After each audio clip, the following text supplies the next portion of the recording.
On this edition of Alberta Dugout Stories, the podcast, we head north, way north, to Fort McMurray, where Baseball Canada will be hosting a trio of events in the next few years.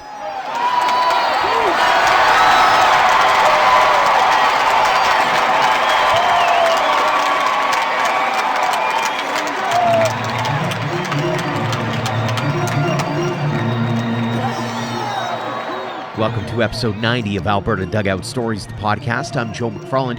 Some exciting news for our province, courtesy of Baseball Canada late last week. With the cancellation of the 2020 National Championships at all levels, attention has now been turned to planning events for future years. And the national body announced the border city, Lloydminster, will host the 13U National Westerns in 2021, while Red Deer will get the Men's Nationals and Fort McMurray gets the 18U National Championships. Fort Mac will also get that same tournament again in 2022, and then the Baseball Canada Cup in 2023. One of the people behind the efforts has been Fort McMurray Minor Baseball Association President Kevin Breen, who joins us as the first guest this week to talk about what went into it and also the growth of the game in the northern Alberta city. Kevin, welcome to the podcast. Thanks, Joe. Let's start off with that announcement from late last week where Baseball Canada said Fort McMurray is going to be home to 3 major events. What's gone into the planning from your perspective to make sure that that becomes reality? Yeah, you bet. So actually the announcement was new last week, but we already had 3 lined up because we were originally supposed to host the 2020 Canada Cup this year. So what happened is now that 2020 Canada Cup is coming back here in 2023. So we're still lined up for 3. And the work going into it, I guess it's been going on for a while. We got some great partnerships here with Fort McMurray Minor Baseball. We're partnered with the regional municipality of Wood Buffalo for one, but also the Regional Recreation Corporation. And if you guys have ever been to Fort McMurray, you know of McDonald Island. Mm-hmm. And the Regional Rec Corporation is kind of the driving force that looks after the events and does all the stuff through McDonald Island. And we partnered with them back in 2015 the first time and started the bid package for the 2016 Canada Cup. And that was kind of the big one for us. It was, if you go back a little further, the stadium opened and somebody said, man, now we got this stadium, what are we going to do with it? And the Regional Rec Corporation kind of said, well, let's figure that out. So first one we did was Canada Cup. And then once Baseball Canada came and saw what we had, it honestly got a little easier from there, Joe, because before they left, they kind of said to us, like, what do you guys want to do next? Hmm. And when you have facilities like that, and we're fortunate because not many communities have those types of facilities. And I mean, Shell Place is one thing, but our Ross Henniger Park is not bad either. It's right up there with one of the best in the province. You mentioned the different ballparks, but I wonder what's changed over the last few years to make Fort McMurray so front and center for a lot of major events like this? No, well, it actually has a long history of hosting national events. Back in the 90s, early 2000s, when they were still affiliated with Little League, they were hosting some national events at that time. And then it kind of went away, baseball, and baseball kind of faded a little bit. If you remember the 90s, everyone was playing baseball because the Jays were actually pretty good. Mm-hmm. And then for a while they weren't. And numbers faded, and we've been kind of slowly rebuilding. I've been involved with minor baseball in Fort McMurray now for 14 years, I think. And the first year I was involved, we had just over 300 kids playing. And last season we had nearly 800. So it's been and the population it might be less than it was then. It's just a different type of population we have here now, and it's quite nice. I've talked to a lot of people in baseball circles lately who have really said, hey, look up at Fort McMurray and pay attention to all the growth that's been happening there. What's led to that growth in your community? Well, I mean, I think there's a few things to contribute that to, and I like to think it's because we do a good job running a program, mm-hmm. But I think there's more to it than that. We have full-time baseball staff. One is Andrew Swaggers right now, but in the past we've also had Lou Pote and Reggie Brevard started it off way back. And just having that baseball person around kind of started to create more passion. You know what it's like when baseball guys are around. Everyone wants to talk about baseball, and it's a passionate game. And when that passion starts to spread, everything else kind of looks after itself. It must mean a lot when you have former players coming back to be coaches or to hold clinics, that kind of thing, to really show off to the young players out there that, hey, there is a future in this sport if you go through this program. Oh, Joe, that's huge. To me, there's nothing better for your program than a little bit of success. And that doesn't have to be for the teams within the program. You know, I mean, obviously that's great too. But if your players are getting opportunities after your program, then I think you're creating opportunity for them. And you go back to our team 2018, we had, I think, 8 kids graduated, and 7 of them went off to play college baseball, whether in the U.S. or in Western Canada here. So that's not a bad success rate. Mm-hmm, absolutely. And obviously one of those things too where it's the snowball effect, right? Where all of a sudden those kids keep getting better and better, and then they keep coming back, and it keeps kind of snowballing from there. 100%. And you know what? And you hit it there earlier too with the Giants. I mean, I think the success of the program that we already had was, I think the Giants is a side effect of that, and then essentially we benefited from them coming in. So it's the more baseball there is in the community, the more people are talking about it, and as long as you're doing a good job with it, it'll continue to grow. At least that's the way we feel. Have you found yourself trying to manage expectations? Because you don't necessarily want to go into things with a really high expectation and then fall flat. At the same time, you don't want to set yourselves up for just flat and then not really actually trying to go after any kind of growth. Yeah, we always try to keep our expectations low on our growth, but we got a pleasant surprise in 2017. Everyone knows what happened here in 2016 with the fire and the kind of the exodus of families and lots of different things going on. So we were just around 500 in 2016 before the evacuation. And in 2017, our numbers blew up to 670. So we weren't sure how to even read into the numbers, because we were projecting 15 to 20% less, and ended up getting, a 30% growth. So it was substantial. You mentioned the fire just a short time ago, but you've just dealt with the flood. You've also had to deal with the COVID-19 pandemic. How challenging has it been from your standpoint to try to keep the momentum going, yet also realize that there are factors bigger than yourselves? Yeah, well, the whole world is going through that one, so it's tough to say how it's affecting us. But I can tell you that our board, Fort McMurray Minor Baseball, we've had, 4 or 5 Skype meetings already. We're still working to figure out what we can do and rewriting some policies and procedures and presenting to municipal government. And we want to be able to offer our kids something, and not because, selfishly we want baseball, because we honestly feel that people want baseball yet. So we're going to keep working until they tell us to stop. What do you have on your wish list to make sure that growth continues year over year over year? So I mentioned that we have a kind of a program director, a baseball guy that works for us, Andrew Swaggers. And, we still have him, even though he can't physically coach players right now. We're trying to stay connected to our membership by doing some instructional videos online, and he's also working on development things, because one coach can't work with 800 players. So in this downtime, we're going to hopefully do some more coach development stuff. He's doing some online things with coaches. So we'll grow our number of coaches, because you can't have 800 players without, a few hundred coaches. And to bring this conversation full circle, we go back to some of those major events that are going to be held. That's got to do a lot for the growth perspective, because now all of a sudden there are kids who might have been on the fence about playing baseball, now all of a sudden reaching for those bats and gloves and hoping to get onto the field. Absolutely. And the Giants are doing the same thing, right? If you can go to a baseball game with your dad when you're 6, 7 years old, and you see baseball, and your dad enjoys it, and you kind of gravitate to what your parents are doing. So if your parents are out there playing slow pitch and going to baseball games, then that's the kind of things that kids want to do. They want to be like their parents. So that's not a bad thing. The Giants have definitely brought a high level baseball to the community, as well as our events have.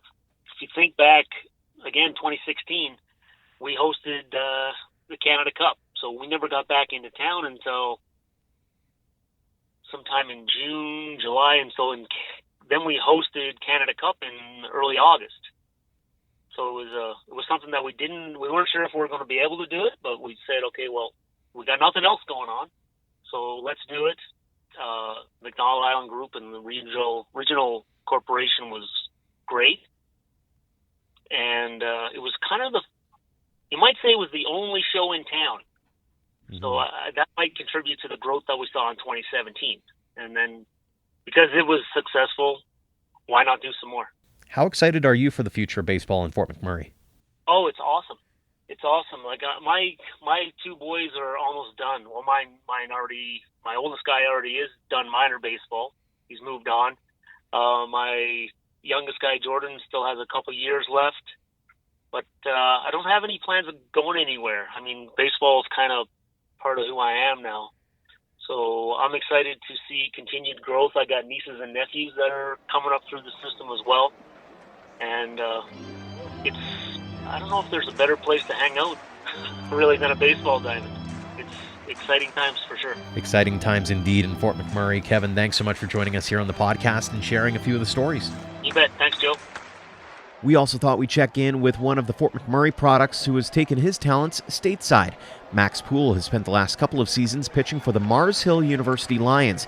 This year, the 6'3", 200-pound right-hander had made 5 appearances for the NCAA Division II school, posting a 2-1 record with 13 strikeouts and 12-plus innings of work. We got to know the sophomore a little more in this conversation. Max, thanks so much for joining us here on the podcast. Thanks for having me. Let's go back to the very beginning here for you. And how did you get into the game of baseball?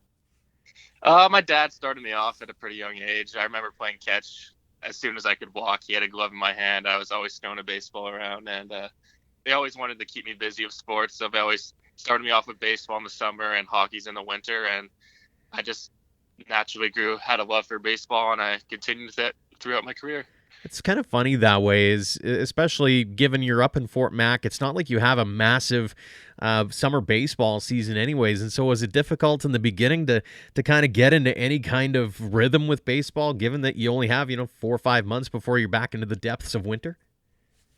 Oh, yeah. It was definitely a difficulty growing up because you had to do some indoor practices, and that really restricted you. But I don't know. It kind of made baseball a lot funner because you didn't have to worry about playing it for 12 months, so you didn't get overexposed to it. And you had 5 prime months of just playing as hard as you can with a great group of guys, and it made the love for the game a lot more special. Talk about that crew that kind of came up together and has continued to play ball at not just minor baseball, but right up through college.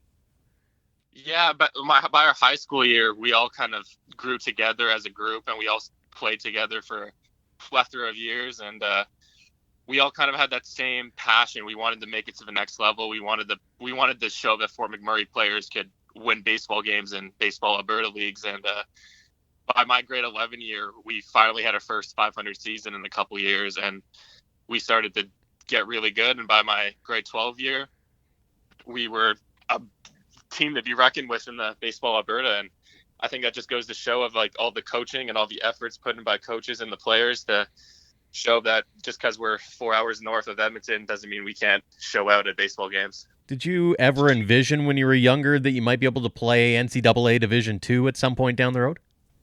I always thought it was like a dream. I never knew it would become reality. It never really set in until I'd say my grade 9 year when I had some baseball Alberta scouts talk to me, and they told me I had the talent to be pretty special. And that's when it kind of set in that I need to focus a lot more on developing my talents to get looked at by NCAA scouts. Was that tough to kind of navigate? Because obviously here in Alberta, we're known for hockey first, probably football second, and then it's everything else. And here you are kind of bucking the trend and saying, listen, I'm going to put everything else aside and we're going to give this baseball thing a try. I never really put everything else aside. I was still in basketball and volleyball, but I always knew that I needed to really focus on baseball, but still remain athletic, remain an athlete. I was always an athlete first and a baseball player second, I would say.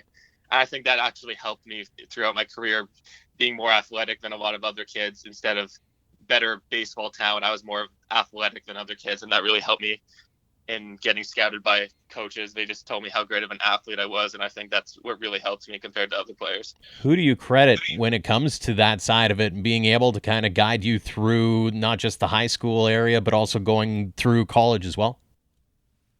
I'd say Kevin Breen. He really kind of took me and his son aside. Me and his son aside in Quintassi. We were really developing better than other players, and he kind of took us aside and said, you guys have a shot to go somewhere and then be an example for younger kids to look up to and say, hey, we can make a baseball career out of living in Fort McMurray too. You don't have to go down south to Okotoks necessarily to get looked at.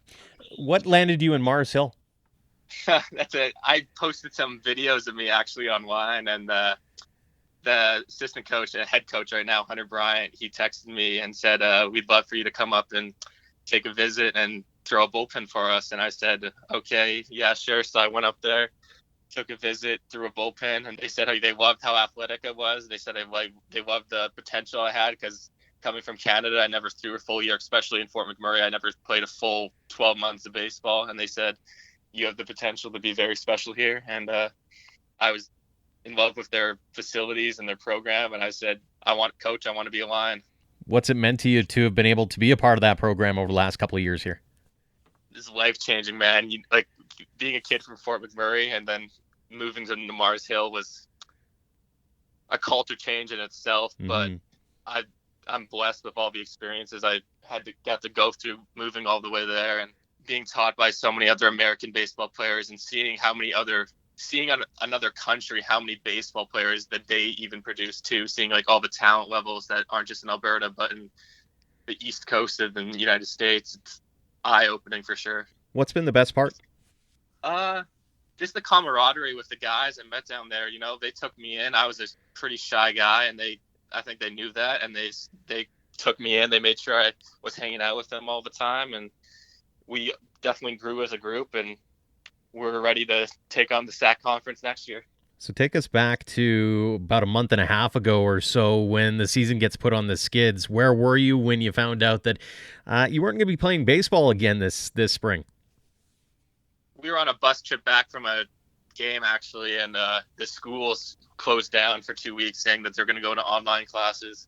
And we all kind of figured after that the baseball season would get canceled. And when we got back the next day, we had a team meeting, and our coach broke the news. And it was really heartbreaking, man, seeing all our seniors cry, knowing that they just played their last baseball game ever. And makes you really feel for all the older guys on the college teams who might not get a chance to play baseball ever again.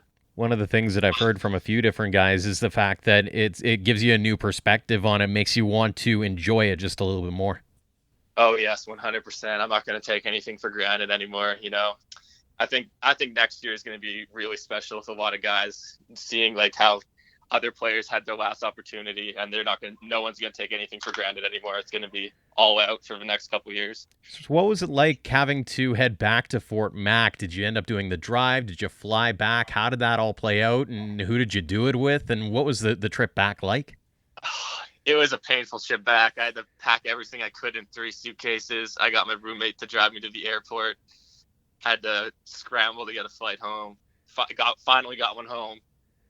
Got home with 3 suitcases. Had to leave a lot of stuff behind that my roommate put into storage for me, thankfully. But yeah, it was a painful trip back home for sure.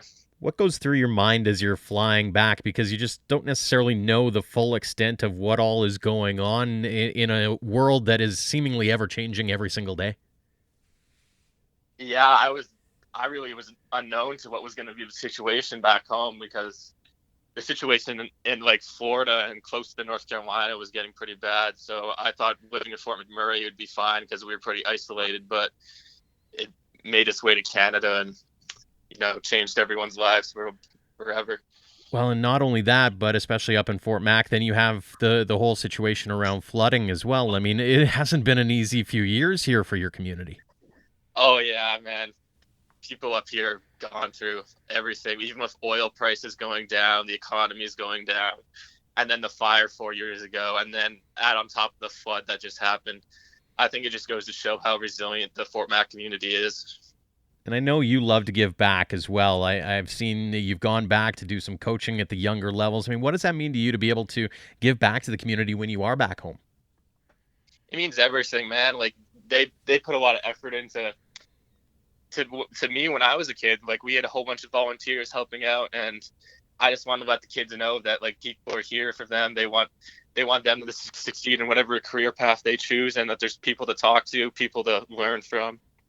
So I always thought I needed to give back to the community, just like other parents and coaches did for me when I was a kid. How cool is it from your perspective to watch your town get put on the national map like it was earlier on in the week when Baseball Canada says, hey, Fort McMurray is going to be hosting a bunch of different events over the next 2 or 3 years here? It was great. I mean, we got to host it my grade 12 year, and it's life-changing, man. The atmosphere of a national championship game in Fort McMurray at Shell Place, it's spectacular, and I recommend anybody to come watch or experience it, especially for the younger high school kids. It's definitely a life-changing experience. What's it like from your perspective to be able to pitch at home, whether it was for the Giants or whether it was in that tournament, or just to be able to be back in the bright lights of something that is so familiar to yourself? I'm very fortunate for it, actually, because a lot of kids in Canada have to play summer ball still in the States, and I'm fortunate enough to come back home to a great atmosphere from the Fort McMurray community. We get lots of fans every Giants game, and it's great knowing that when you got to go out and pitch, you have thousands of fans cheering for you every day, and it's definitely a great experience that I'm very grateful for. Out of curiosity, was your plan this summer to come back and play with the Giants?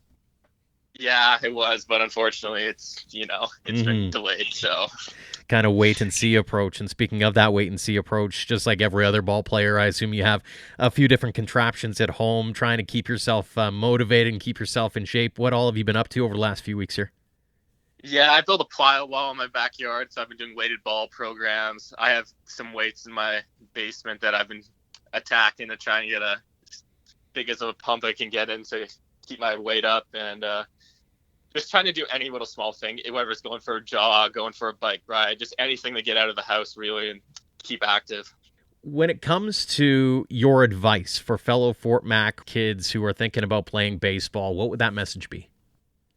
You just got to stick to your gut, man. You got to find out what you love, even if it's especially for baseball players.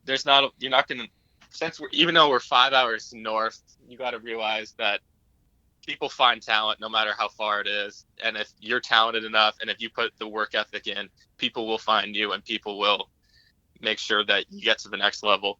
Final question for you, as I always ask to end off these interviews, what does the game of baseball mean to you? It means everything, man. It's a second family, Every time I go to North Carolina, I always get homesick, but the second I get there with the team and the boys, it's immediate comfort level. I immediately know that I'm in my second home, that I have a new group that I can rely on, hang out with, push to win games, push me to get better at my own level, and it means everything to me, man. Baseball is definitely life-changing for me. Max, appreciate you taking some time to share your baseball story. Thanks so much for joining us. Thanks for having me. Thanks to both Kevin Breen and Max Poole for joining us this week, and thanks to all of you for downloading and listening. We're incredibly grateful for you turning to us for your baseball fix. We'd also like to take a moment to tip our caps to our sponsors, the Okotoks Dogs, Dogs Academy, Western Canadian Baseball League, and the Vauxhall Academy of Baseball for being great teammates. Until next time, thanks again for all of your support, no matter the platform, of Alberta Dugout Stories.